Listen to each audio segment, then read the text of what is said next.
All right, finally, for example 3, I have one more triangle here. In this case, I have two angles that are known, a third side that I know as well. And so this is a case I have angle side where I can use the law of sines. So this is going to be my approach for a problem like this because I have a pair, in this case, angle z and side length z. I can use my law of sines, which looks like this.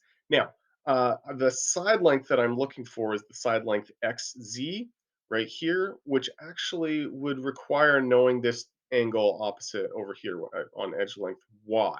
So before I can begin with the law of sines, I need to figure out that angle, which I can do just by subtracting the two that I do know from one.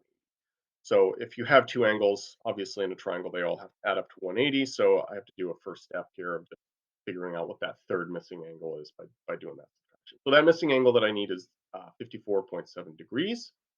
So I am just going to plug that in now to my law of sines. So I'm going to take my edge length y, which is again that's going to be opposite of angle y in this triangle.